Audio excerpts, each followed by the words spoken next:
Hello! Je me suis dit, maintenant que là j'avais fini un petit peu la formation de création d'entreprise, dont je vais vous parler dans un instant, je me suis dit que j'allais commencer un nouveau vlog. Donc dans la continuité de la dernière vidéo que j'ai sortie, où j'essayais un petit peu de vous parler de tout le processus de création d'entreprise et ce que j'avais fait jusqu'à présent. J'ai été à une formation financée par Pôle emploi qui s'appelle donc un stage de création et reprise d'entreprise. Ça a duré exactement 13 jours, donc étalé sur 3 semaines et c'était vraiment la totale. Donc on apprenait tout ce qu'il faut savoir quand on crée. Alors là c'était surtout que des créateurs, on était 12 personnes. Là c'était tous des créateurs d'entreprise, mais si vous êtes repreneur aussi ça peut vous aider en fait, parce qu'il y a des choses qui sont un peu similaires. Ça allait de l'idée du projet, faire l'étude, comment faire l'étude de marché, tout ça. En passant par tout ce qui est financier, comprendre en fait les éléments de comptabilité, c'est-à-dire que oui, je vais faire appel à un comptable parce que je ne vais pas faire ma comptable moi-même parce que c'est un truc qui ne m'intéresse absolument pas. J'en comprenais pas la moitié avant de faire cette formation. Maintenant je comprends certaines choses, enfin j'ai des notions. Là je vais vous dire des mots comme compte de résultat, bilan, tout ce qui concerne la TVA. Ça, la TVA, c'est, je crois que j'ai pas tout à fait encore compris le truc. C'est un des trucs les plus compliqués je trouve, pour rien en fait, mais voilà, ce serait pas drôle si c'était pas compliqué hein. Voyons, on est en France, ce serait dommage de faire les choses simplement. Mais j'ai compris des choses avec tout ce truc de compta. Donc ça passait par voilà, comment faire son prévisionnel et tout ça, puisque quand vous créez votre entreprise, vous allez créer ce qu'on appelle le business plan. Donc le business plan, c'est un document qui va regrouper plein d'informations. Donc à la fois vous allez parler de votre idée, parler de vous, parler donc de ce que va être l'entreprise, c'est quoi, qu'est-ce que vous allez proposer comme produit ou comme service, vous allez mettre votre pitch. Et puis dans ce business plan, vous allez aussi mettre les prévisionnels que vous avez fait, c'est-à-dire vos prévisionnels sur 3 ans. Donc c'est complètement de la spéculation hein. Alors on invente des chiffres, alors on invente, c'est pas tout à fait au hasard. En faisant votre étude de marché, vous savez un petit peu, voilà, vous pouvez évaluer par rapport à la demande et tout, vous dire bon je vais avoir tant de clients, et en fait après vous faites vos calculs comme ça. Donc c'est de l'inventer mais basé sur des certaines réalités, mais ça reste quand même de l'invention. Ce que vous mettez dans vos prévisionnels, c'est pas forcément ça que vous allez faire. Peut-être que vous allez faire moins, peut-être que vous allez faire plus, mais c'est une moyenne de ce que vous pensez faire. Et donc c'est sur 3 ans, c'est pour montrer un peu à la banque aussi quelles vont être vos charges. Vous devez aussi calculer tous vos besoins. Alors nous là je sais que dans le groupe des 12 personnes où on était, c'était très différent. Il y avait des personnes qui avaient rien besoin d'acheter en fait pour commencer leur entreprise, puis d'autres comme moi qui ont besoin d'investir en fait, d'acheter du matériel, des machines, ou voilà, il y en a qui ont besoin de louer un local ou des choses comme ça. Le business plan en soi, donc ce document là que vous allez créer qui rassemble un petit peu tout. Aussi dans le business plan vous allez dire quel statut juridique et quel statut fiscal et social vous allez choisir. Ce sont deux choses différentes. Moi je sais à peu près quel statut je veux, même si c'est pas le statut chouchou des banques, mais en fait moi j'en viens à me dire que j'ai pas envie que les banques soient aux commandes de ce projet là. Moi je sais quel statut me correspond le plus, et si ça correspond pas à ce que veulent les banques, et tant pis. Au pire, ce projet il aboutira pas et puis j'aurais perdu du temps. Je dis ça parce que j'ai eu un rendez-vous hier avec une banquière, et quand je lui ai dit que je voulais être en EIRL, donc c'est entreprise individuelle à responsabilité limitée, elle a fait un peu la grimace, elle a dit oui on n'aime pas trop ce statut, nous on préfère EURL machin. Elle a commencé à me dire oui puisqu'on n'a pas assez de recul sur ce statut, ça fait que 4-5 ans qu'il existe, ce qui n'est pas vrai, je tiens à préciser, je ne l'ai pas repris parce que je me suis dit que j'allais pas commencer à lui montrer mon vrai visage donc j'ai souri, j'ai fait mais en fait ce statut ça fait 10 ans qu'il existe. Voilà, on a assez de recul, mais en fait c'est que c'est pas un statut qui est beaucoup choisi, mais en même temps si toutes les banques font à chaque fois on n'aime pas ce statut, on préfère EURL, du coup les gens, pour pas contredire les banques parce qu'on a besoin d'argent, besoin d'un prêt, donc les gens du coup vont dans le sens de la banque et donc forcément il y a personne qui prend EURL, alors que je veux dire c'est un statut qui est très bien. Mais bon, donc hier ça m'a mis un petit coup de pression, mais en fait là aujourd'hui je suis en train de me dire bah fuck quoi, enfin non, c'est oui j'ai besoin d'argent et j'ai besoin que les banques me prêtent de l'argent, mais je vais pas commencer à faire des concessions. Enfin en fait c'est tout à fait pour ça d'ailleurs que je fais ce projet, c'est pour pas en faire on en fait toujours un petit peu des concessions, mais je veux dire je vais être maître de ma vie, maître de ma profession, maître de... voilà. Une fois que en fait vous avez ce document, ce business plan là, et ben si vous avez besoin d'un prêt, alors c'est pas tout le monde hein, qui a besoin d'aller voir les banques en vrai. Il y en a, si vous n'avez pas besoin d'aller voir les banques, franchement, mais tant mieux quoi, faites-le et puis après, une fois, faites-le quand même pour vous, votre business plan, parce que ça peut être bien pour gérer un petit peu le truc. Moi malheureusement j'ai besoin d'aller voir les banques et je sens que ça va pas être une partie de plaisir. On a fait cette formation là, c'était très très complet. On avait aussi toute une partie sur le marketing et le formateur qui était là sur la partie marketing dans cette formation là. Mais incroyable quoi, enfin tu sens que le gars il en a sous la casquette. Ça fait très longtemps qu'il est dans ce métier, puis enfin ouais, c'est tous les trucs qu'il nous a donné et tout pour bien vendre notre projet et pour arriver à ce qu'on fasse signer les devis et tout ça. Enfin il y a plein de petits trucs en fait auxquels moi j'aurais pas pensé, et puis en fait ça apporte quelque chose en plus. Et puis tous les éléments de langage aussi, mais c'était incroyable, mais c'était très très enrichissant. Donc voilà, maintenant cette formation elle est terminée. Donc là bon bah hier comme je vous l'ai dit j'ai eu rendez-vous avec un banquier, mais c'était plus pour voir en fait un peu les prix pour les comptes. Mais bah, elle m'a dit que j'étais venue la voir un peu tôt, mais en même temps moi je voulais avoir des infos, enfin j'ai pas envie d'attendre la dernière minute pour prendre rendez-vous. Sachant que je crois que je l'ai dit dans la vidéo précédente, moi je fais le pass création. Alors renseignez-vous, là moi je suis en Bretagne, donc voilà, je sais que ça c'est un truc qui se fait en Bretagne.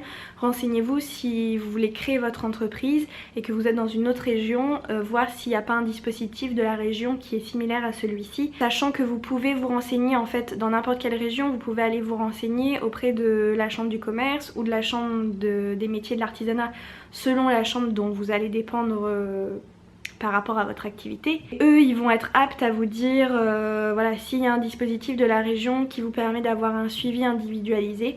Donc là moi c'est ça que je fais, et avant de commencer la formation j'avais vu ma conseillère à la chambre du commerce qui s'appelle Fabienne. Je vais dire Fabienne maintenant pour que ça aille plus vite au lieu de dire à chaque fois conseillère de la CCI. On a eu aussi un rendez-vous pendant que je faisais la formation, donc c'était bien parce qu'elle a pu me demander aussi comment se passait la formation. Et puis on avait fait un petit point par rapport à des données de mon prévisionnel, mes besoins. Je lui ai donné mes chiffres, enfin le chiffre d'affaires que j'avais évalué un peu. La semaine prochaine j'ai rendez-vous donc avec un expert comptable à la CCI, donc je vais pouvoir lui montrer un petit peu moi les chiffres que j'ai fait, les tableaux que j'ai fait, mais je sais pas si c'est tout à fait correct puisque je ne suis pas comptable, donc il va pouvoir vérifier tout ça. C'est à peu près là où j'en suis. Donc là je suis un peu en galère par rapport au prévisionnel et à tout ce qui est financier, parce qu'encore une fois je suis pas comptable et que y a plein de choses, je sais pas vraiment comment ça se calcule, j'ai plus ou moins des chiffres, voilà.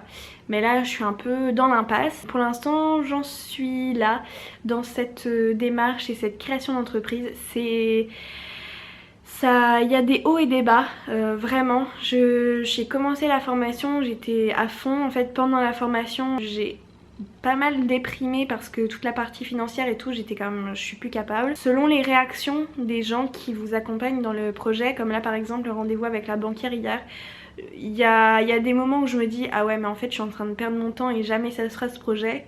Et puis il y a d'autres moments où en fait je me dis mais attends, mais il y en a plein qui créent leur entreprise et ils font même pas genre tout ce que je suis en train de faire là et ça va quoi. Donc mais en fait là j'en suis à un point où j'ai envie de travailler quoi. Là j'ai envie de créer des jardins, je me suis racheté des pro marqueurs, je me suis remis à dessiner. Là ça fait plusieurs mois que en fait je suis juste bloquée dans tout le processus de création d'entreprise et ça commence à être long. Moi tout ce que je veux faire c'est faire ce métier, c'est faire mon métier et point barre. Et tout le reste c'est plus ça entrave un peu à mon bien-être. Donc voilà, ça commence à être un peu long. Mais j'espère que ça va aboutir, j'espère que la deadline que je me suis mis va être correcte. C'est-à-dire que là, moi je compte que 2 janvier 2022, c'est parti. Et donc j'espère que ce sera le cas. Soit dit en passant, j'ai créé un compte Instagram donc pour mon entreprise. Je vous mets le lien du compte Instagram en barre d'infos. Pour l'instant il n'y a pas beaucoup de contenu hein, évidemment. C'est le compte que j'alimenterai avec pas mal de photos, peut-être des petites stories sur tous les projets que je travaillerai voilà, tout au long de ma vie professionnelle. Donc si vous voulez voir un petit peu ce que je ferai et tout ça, et vous pouvez vous abonner. Écoutez, s'il y en a parmi vous qui ont envie de créer leur entreprise, moi je vous dis allez-y, mais il faut savoir que c'est pas si facile que ça. On dit que la France c'est un petit peu la Startup Nation et tout ça, mais en vrai c'est pas si simple de créer son entreprise. Ça peut paraître parce que y a des processus qui sont rendus extrêmement faciles où maintenant si tu veux t'enregistrer en micro-entreprise, voilà, tu peux t'enregistrer en ligne en 5 minutes et hop t'as un numéro de siret, mais en fait c'est pas si simple en fait de créer une entreprise, il y a plein de choses auxquelles il faut penser. Donc voilà, mais renseignez-vous auprès des chambres du commerce, chambres des métiers et de l'artisanat. Eux, voilà, c'est des gens compétents, ils font que ça tout le temps, de suivre des gens qui créent et qui reprennent des entreprises.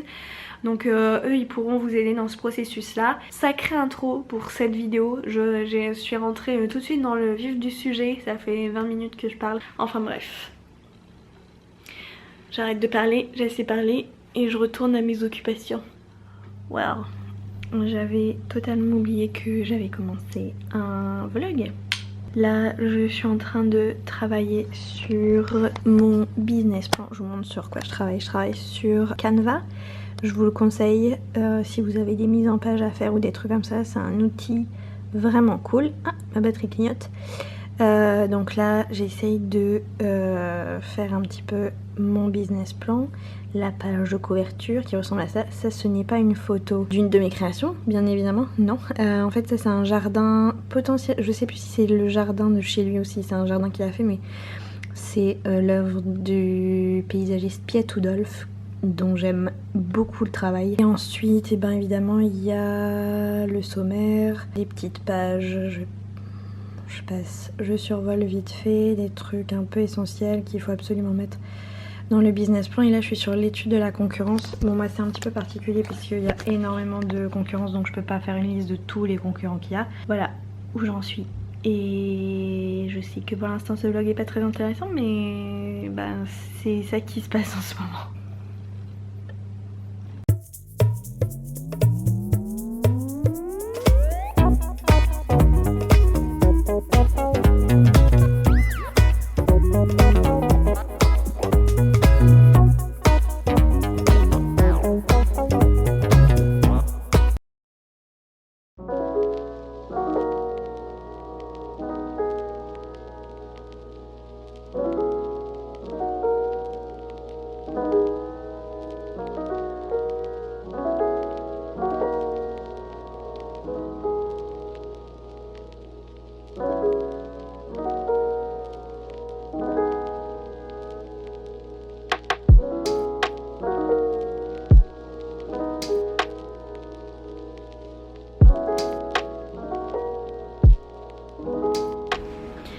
Bon on est revenu de notre balade à Saint-Briac. J'ai pas beaucoup filmé mais du coup on a fait un petit tour en fait vite fait. J'ai rencontré une nana qui a une pépinière en fait pas loin de là où j'habite et qui a commencé il y a 1 an et demi je crois, elle a dit, 1 an et demi.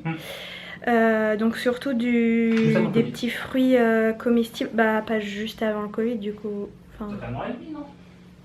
Ouais, je sais pas, ou pas, elle a peut-être commencé pendant le Covid, enfin pendant le confinement. Mais en tout cas, voilà, bah, je lui ai dit que moi, comme j'étais paysagiste, surtout en éco-conception, enfin éco-jardin, donc moi ça va être beaucoup des plantes. J'ai pris sa carte et elle m'a dit que je pouvais l'appeler pour prendre rendez-vous pour voir la pépinière, qu'elle me ferait visiter et tout. Parce que pour l'instant, elle a pas beaucoup de surface, mais ça va, je pense, si ça marche bien. Après, c'est aussi ça, on encourage les gens pour que ça marche bien et qu'elle ait plus de terrain et qu'elle fasse pousser encore plus de trucs. Le stand juste à côté, en fait, c'était une nana qui avait des lombricompost en bois. Donc on en a pris un, donc ça ressemble à ça, vous voyez, c'est pas très grand.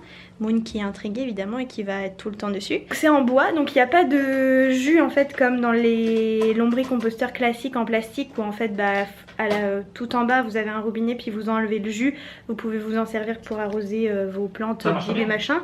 Oui, ça marche bien. Mais du coup là, il n'y a pas ça parce que c'est le bois qui absorbe mais qui régule en fait l'humidité, donc il n'y a pas de jus en fait. C'est sur 2 étages. Ça vient avec un seau, il y a déjà un peu un mélange de feuilles mortes, de machin, et puis il y a tous les verres en fait dedans. Ouais, c'est pas ça la laitière, mais voilà, mais c'est le début quoi, c'est le début. Là on l'a installé, la nana est super sympa, c'est si jamais ça vous intéresse, alors c'est en Bretagne évidemment, mais ça s'appelle Organic Worms. Donc nous la personne à qui on a discuté c'est celle qui a la ferme de lombric.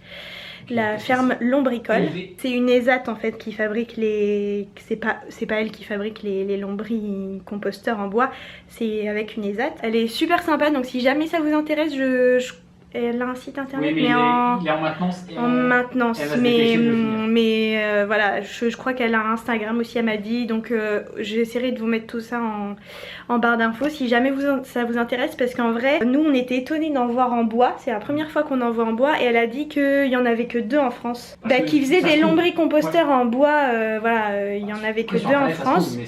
Oui, non mais voilà, et donc là en plus c'est vraiment, tout est 100% Bretagne, donc bon bah si jamais vous êtes en Bretagne, le bois vient de Bretagne aussi, tout est fabriqué en Bretagne, les vers de terre viennent de la Bretagne, voilà, donc tout est circuit court. La nana était super sympa, donc bah je vous mets tout ça, c'était cool. On a fait un bon petit tour, on a un petit peu paniqué pour manger, ouais. Parce que il n'y avait pas vraiment de resto, ou alors c'était plein. On a voulu aller à Saint-Malo, c'était le bordel, en fait on n'a même pas pu se garer. Ils se sont déjà remis. Quand je les ai mis, il faut savoir que donc ce sont des épigées, oui c'est ça. Les vers de, en fait c'est pas n'importe quel ver de terre que vous pouvez mettre dedans, c'est ceux qui sont vraiment en surface et qui fabriquent le humus. Là. Mais non mais attends, ça aime pas la lumière. Bah je sais mais voilà, là vous en avez, et en fait il y a plein de cocons qui vont encore éclore, et puis il y a plein de petits vers de terre qui vont grandir. Oui, ce qu'elle a dit, donc il y a tout le cycle. Là oui, là il y a tout le cycle dedans. Du coup on est parti de Saint-Malo, mais en fait on est parti de Saint-Malo, il était déjà 1h quoi. Donc on s'est dit bon bah on rentre sur Rennes, peut-être qu'on peut trouver quelque chose à manger sur Rennes, mais sachant que les restaurants ils ferment leur cuisine assez tôt. Bon finalement on en a trouvé un qui fermait sa cuisine à 15 h. On a été faire un petit tour dans une petite pâtisserie, je vous mettrai les images après quand on mangera ça ce soir, mais c'est pas végétalien malheureusement, mais leurs pâtisseries sont vraiment magnifiques. On va pouvoir se poser maintenant. On va pouvoir se mettre en pyjama et se poser. On a bien bougé quand même. Hein. On a marché presque 9 km. Ah oui, t'as regardé? J'ai regardé sur mon téléphone, ça m'a mis une alerte parce que c'est tellement rare que je fasse 10 000 pas que quand je le fais, il m'envoie une notification mon téléphone. Donc bref, voilà, direction pyjama salon, et puis on va peut-être regarder une série, je sais pas. Ah, on va se reposer.